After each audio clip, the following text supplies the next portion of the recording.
Previous வீடியோவில் பேபீஸ்க்கு ஹெல்த்தியான biscuit recipe upload பண்ணியிருந்தேன். அதில் ஒருத்தவங்க 27 இயர் ஓல்ட் பேபிக்கு என்ன செஞ்சு தரதுன்னு கேட்டிருந்தாங்க. அவங்களுக்காக தான் இந்த ரெசிபி. இது வெறும் 3 இன்க்ரீடியன்ட்ஸ் வச்சு ஈஸியாக 10 மினிட்ஸில் பண்ணிடலாம். அதுக்கு இன்றைக்கி நான் ராகி மாவு எடுத்திருக்கேன். உங்ககிட்ட என்ன மாவு இருந்தாலும் அதை எடுத்துக்கலாம். அரிசி மாவு இல்லை கம்பு மாவு, சோள மாவு எது இருந்தாலுமே நீங்கள் எடுத்துக்கலாம். 2 கப் ராகி மாவில் ஒரு பிஞ்ச் அளவுக்கு சால்ட் ஆட் பண்ணி கலந்து விட்டுக்கோங்க. அதுக்கப்புறம் கொஞ்சம் கொஞ்சமாக தண்ணி தெளித்து நல்லா பரட்டி விட்டுக்கோங்க மாவை. இந்த மாதிரி நல்லா பிடிச்சா உருண்டை வரணும். ஆனால் வந்துட்டு உதிரி உதிரியாக இருக்கணும். தண்ணி அதிகமாக இருக்கக்கூடாது.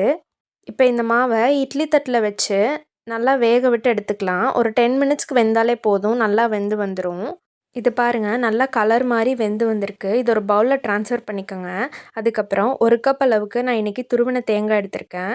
அதுக்கப்புறம் உங்களுக்கு தேவையான அளவுக்கு நாட்டு சக்கரை சேர்த்துக்கலாம். இந்த தேங்காய், இந்த நாட்டு சக்கரை இந்த ரெண்டுமே உங்கள் டேஸ்ட்டுக்கு ஏற்ற மாதிரி நீங்கள் ஆட் பண்ணிக்கலாம். அவ்வளோதாங்க. இந்த 3யும் நல்லா மிக்ஸ் பண்ணிங்கன்னா நம்ம டிஷ் ரெடி ஆயிடுச்சு. இது கூட உங்களுக்கு வேணும்னா நீங்கள் பனானாஸ் கட் பண்ணி ஆட் பண்ணிக்கலாம். டேஸ்ட் இன்னுமே நல்லாயிருக்கும். இது ஆல்ரெடி எல்லாத்துக்கும் தெரிஞ்ச டிஷ் தான். நம்ம சின்ன வயசில் நம்ம அம்மா, பாட்டி இவங்கெல்லாம் செஞ்சு கொடுத்து நம்ம சாப்பிட்ருப்போம். இது ஒரு நல்ல பிரேக்ஃபாஸ்ட் ரெசிபியும் கூட.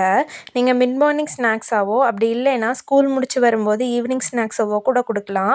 ஆஃபீஸ் முடிச்சு வரவங்களுக்கு கூட இது செஞ்சு கொடுக்கலாம். இதே மாதிரி நிறைய ஹெல்த்தியான ரெசிபிஸ் பார்க்க என்னை ஃபாலோ பண்ணிக்கோங்க. தேங்க்ஸ் ஃபார் வாட்சிங்.